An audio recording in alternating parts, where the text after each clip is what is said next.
diangkat oleh Allah derajatnya tinggi. Kenapa? Karena sifat tawadhu. Ini kiai Pak, Syekh Ahmad Ar-Rifai itu pernah ziarah makamnya Rasulullah, diberikan kemuliaan oleh Allah untuk apa? Bisa salaman dengan Rasulullah.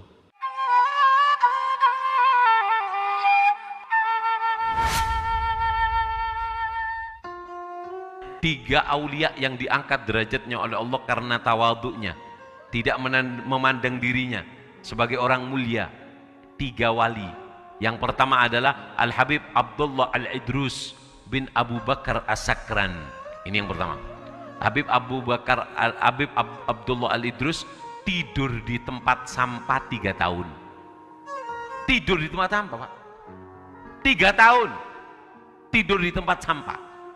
Ada tempat sampah kayak gini-gini nih, tempat tidur di situ. Dilihat orang ya kayak orang gila gitu. Tapi wali besar, Sultanul Malak, ratunya wali di zamannya, punya anak keramatnya lebih besar lagi. Habib Abu Bakar Al-Adni pernah ngujankan susu. Artinya apa? Karena dia merendahkan dirinya, nggak ngelihat nafsunya, maka diangkat oleh Allah derajatnya. 3 wali. Yang pertama Habib Abdullah Al-Idrus, yang kedua Sayyidina Syekh Abi Bakar bin Salim, Al-Habib Abu Bakar bin Salim. Jalan Pak, wali besar, jalan kayak dari sini mungkin ke Pajarakan, dari sini ke Pajarakan jalan kaki. Di Tarim itu kalau panas-panas, kalau dingin-dingin, apalagi malam, itu datang ke kota Tarim, ngisi jedingnya yang ada di kota Tarim. Mungkin orang pesing kurang nyiramnya, disikat jedingnya, diisi airnya supaya orang sholat subuh enak, airnya sudah siap, nggak usah nimba lagi, ditimbahkan oleh Sayyidina Syekh Abu Bakar bin Salim. Yang ketiga Syekh Ahmad Ar-Rifai, yaitu Syekh Ahmad Ar-Rifai ini diangkat oleh Allah derajatnya tinggi. Kenapa? Karena sifat tawadhu. Ini kiai Pak, Syekh Ahmad Ar-Rifai itu pernah ziarah makamnya Rasulullah, diberikan kemuliaan oleh Allah untuk apa? Bisa salaman dengan Rasulullah. Fi halatil bu'di ruhi kuntu ursiduha. Ya Rasulullah, waktu aku jauh darimu, aku kirimkan rohku untuk kirimkan rohku untuk berbentuk solawat. Aku kirimkan untayan-untayan solawatku untuk dekat denganmu, sampai kepadamu. Rohku aku kirimkan lewat untayan solawat untuk sampai kepadamu. Wahadihi daulatil ashbagat hadarat. Sekarang jasadku ada di hadapan ya Rasulullah. Famdud yaminuk, keluarkan tanganmu ya Rasulullah. Apa? Likai ahdo biha syafate, supaya lisanku ini bisa mulia dengan mencium daripada tanganmu. Keluar tangannya Rasulullah dari astana Gusti Kanjeng Nabi, keluar cium, disaksikan banyak orang. Ya apa kalau zaman Pak, sampean mimpi wali aja sudah kayak wali besar. Sampean mimpi ngabes mimpi Rasulullah sudah kayak Allah. Mimpi itu nggak usah terlalu gembira. Di Yaman itu mimpi itu diberikan, kata orang Yaman, mimpi itu punyanya anak kecil. Mimpi Nabi, mimpi ini itu punyanya anak kecil. Kenapa? Tasur wala tagur.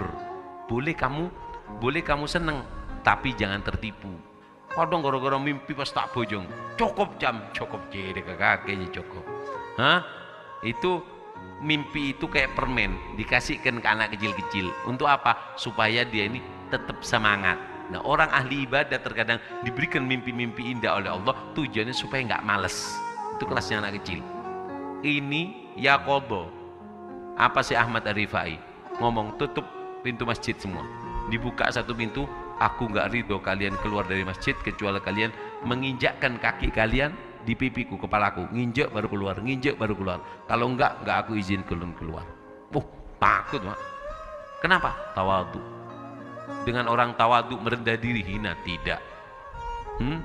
Kalau kita merendah diri karena Allah, kita akan semakin tinggi. 3 ini, Al-Habib Abdullah Al-Idrus, Syekh Abu Bakar bin Salim, Syekh Ahmad Ar-Rifai, diangkat derajatnya karena tawadhu'nya.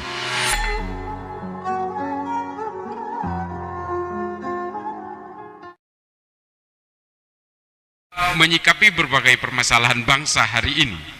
Mengapa saya kemana-mana, saya sempat punya lelucon juga. Kemana-mana saya selalu berusaha untuk melawan gerakan salafisme wahabisme. Tapi ternyata kandang saya di Madura kebobolan sendiri. Jadi salah satu pesantren kakek saya itu Abah Kiai Nawawi itu ternyata sekarang menjadi motor gerakan salafisme wahabisme di Madura. Dan ini bahaya. Saya sedikit bercerita, kemarin saya sowan ke salah satu cicit dari Mbah Syekhona Khalil, namanya Mbah Yai Zubair Muntasor di Bangkalan, baru minggu ini juga. Beliau berkata, "Nak, kalau wahabisme ini datang ke Madura, maka Madura itu pasti akan tenggelam dan akan menjadi biang rusuh." Ya, saya dalam hati, nggak ada Wahabi aja orang Madura ini selalu bikin rusuh kalau berkenalan dengan soal-soal politik. Karena sekarang yang paling membelah-belah orang NU di Madura itu adalah persoalan orientasi politik. Makanya Mbah Yai Ma'ruf Amin pernah juga dipersekusi. Rumahnya Pak Mahfud juga pernah dipersekusi.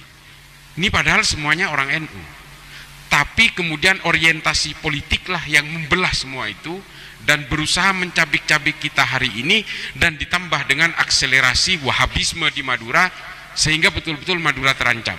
Lalu Mbah Yai Zubair Muntasor bilang, kalau wahabisme ini kemudian berhasil menguasai Indonesia, maka semua orang Indonesia akan saling tikam satu sama lain. Akan saling tikam satu sama lain dan akan saling bermusuhan satu sama lain, karena memang kelompok ini adalah kelompok yang sudah terbiasa melakukan proses-proses hakimiyah dan takfiriyah. Saya akan buktikan secara historik bagaimana mereka ini kemudian terbentuk menjadi kelompok-kelompok penghakim kepada bukan hanya orang yang berbeda keimanan, tapi juga kepada orang-orang muslim sekalipun. Sesama muslim pun akan mereka kafirkan kalau mereka berbeda dengan dirinya. Akar-akar pemikiran ini memang berawal dari pemikiran-pemikiran awal yang menurut Syekh Ahmad bin Hanbal, pemikiran-pemikiran yang berusaha memisahkan orang karena perbedaan orientasi politik ini adalah berdasarkan pemikiran-pemikiran yang dibuat pada saat itu, yang disebut oleh Syekh Imam Ahmad bin Hanbal disebut sebagai bid'ah. Karena Nabi tidak melakukan konsep yang disebut dengan al-wala wal bara. Saya bertanggung jawab terhadap pemikiran ini, bahwa pemikiran inilah yang membuat seluruh umat Islam hari ini saling bermusuhan satu sama lain.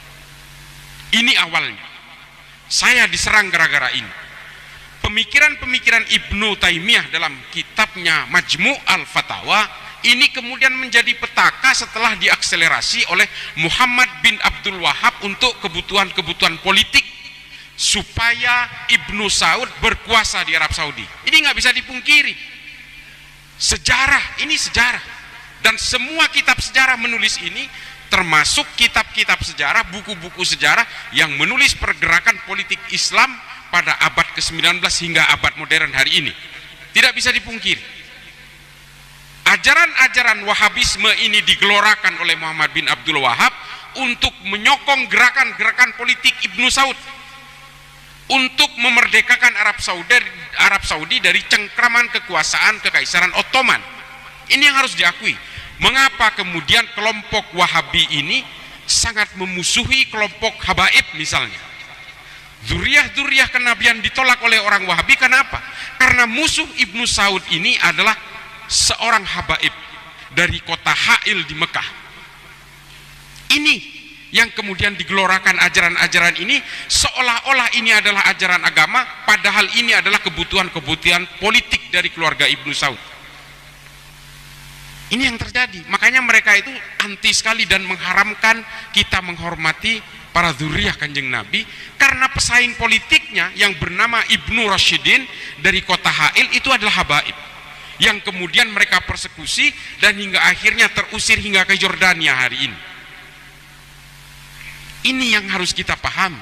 Ajaran-ajaran Wahabi ini semuanya berdasarkan kebutuhan-kebutuhan politik keluarga Ibnu Saud di Arab Saudi.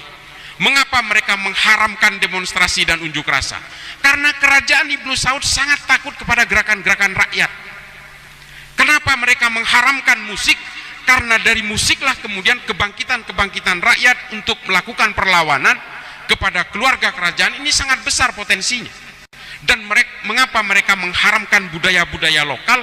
Karena perkumpulan-perkumpulan budaya inilah yang akan menjadikan gerakan-gerakan perlawanan terhadap kekuatan politik keluarga Ibnu Saud dalam kerajaan Saudi.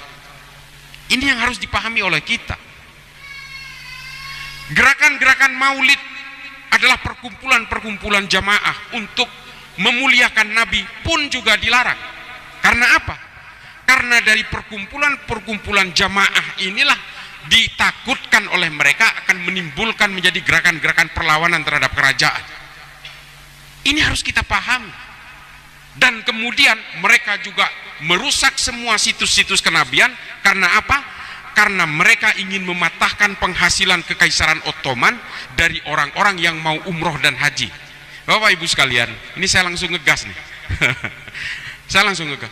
Dulu kakek buyut kita kalau naik haji itu bayarnya kepada kekuasaan Kekaisaran Ottoman, Pak.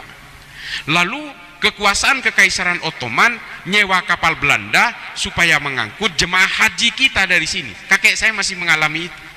Kapal Belanda yang dipakai tapi yang bayar Kekaisaran Ottoman. Kita bayarnya itu lewat syekh-syekh di Mekah. Dulu saya ingat kakek saya bayar hajinya itu ke namanya Syekh Hasan Al-Indragiri. Sekarang sudah tidak ada, sudah jadi perluasan masjid. Tinggalnya di Gararah. Sekarang Gararah itu udah nggak ada. Masjid-masjid termasuk Sip Amir, dulu maktab saya itu di Gararah. Waktu saya naik haji tahun 97. Ini ada istri saya di belakang. Nah, ini sudah nggak ada. Sekarang jadi perluasan masjid. Nah, dari sinilah kemudian kita bisa pahami mengapa mereka merusak situs-situs Nabi, tempat Nabi dilahirkan, situs-situs Nabi ketika masa kecil. Ini semua dihancurkan supaya apa? Lobang-lobang tempat Kekaisaran Ottoman untuk mendatangkan jamaah ini supaya tertutup. Makanya mereka musnahkan, Pak. Untungnya makam Kanjeng Nabi di Madinah itu berhasil diselamatkan. Salah satu yang menyelamatkan itu adalah Syekh Nawawi Al-Bantani di Mekah. Ini yang harus kita apresiasi. Kalau tidak, makam Nabi pun akan mereka hancurkan. Tujuannya apa? Tujuannya politik, supaya jalur-jalur penghasilan Kekaisaran Ottoman dan jalur-jalur politik Kekaisaran Ottoman untuk menopang ekonomi Kekaisaran Ottoman ini supaya habis di Mekah. Dan supaya apa? Supaya mereka bisa menguasai kota Mekah. Ini sejarahnya saja. Kalau hari ini Saudi berubah, itu lain cerita. Tapi semua ajaran salafisme, wahabisme ini semua dibuat untuk menyokong konstruksi-konstruksi politik kerajaan Ibnu Saud di Arab Saudi. Lalu mereka melakukan perampasan-perampasan. Mereka menghalalkan ghanimah-ghanimah, termasuk merampok makamnya Sayyidina Ali di Najaf, di Madinah bagian timur. Di Arab Saudi bagian timur. Dia rampas semua harta-harta orang pengikut Sayyidina Ali yang kemudian kita kenal sebagai Syiah ini, dan momentum ini dikenal sebagai the sack of Karbala. Perampasan harta-harta di Karbala.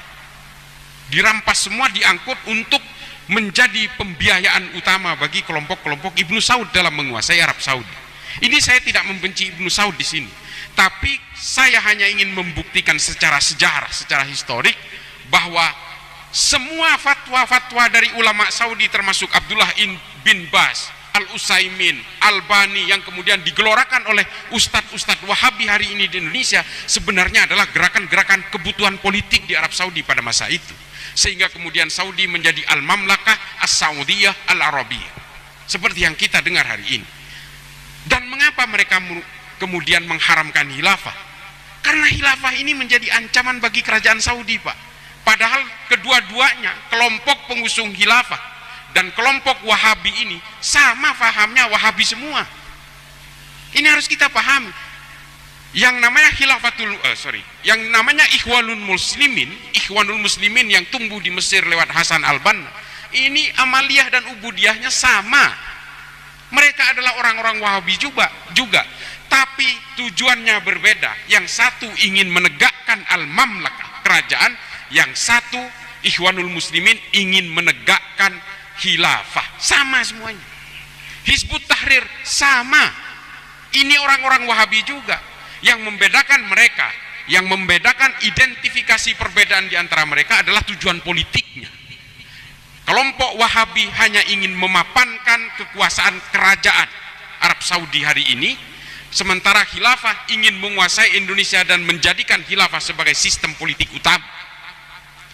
Arus utama politiknya yang berbeda, ajarannya sama. Ini yang harus kita pahami.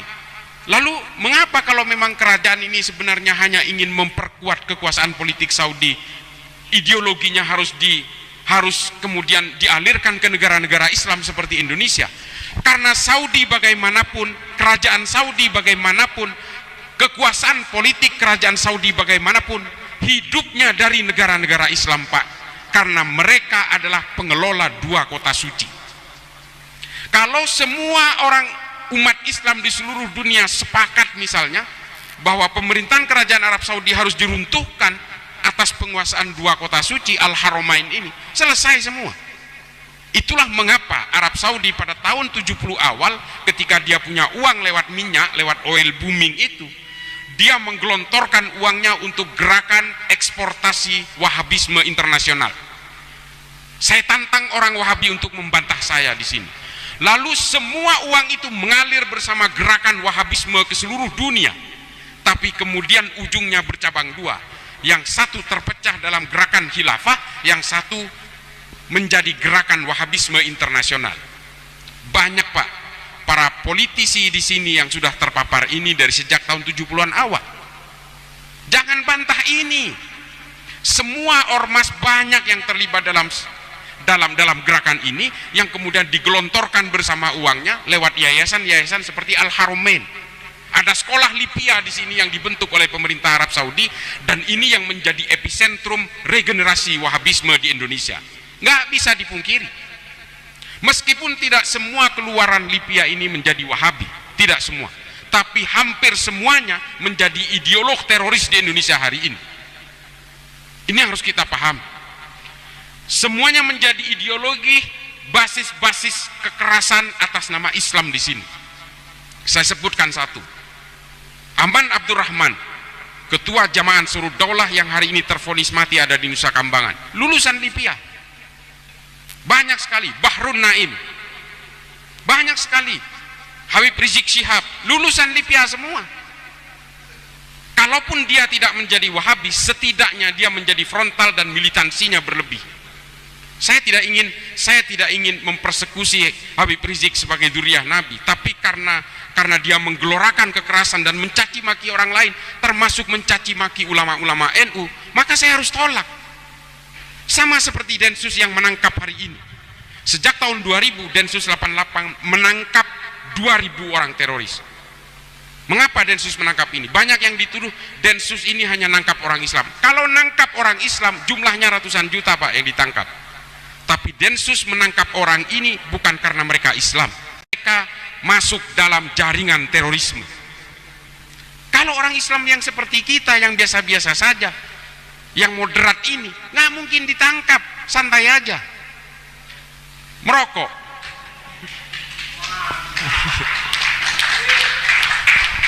Merokok dan tidak gelisah oleh orang lain. Tidak mengkafirkan orang lain. Live and subscribe. Tapi ini kemudian yang digelorakan oleh mereka, dan hingga akhirnya apa?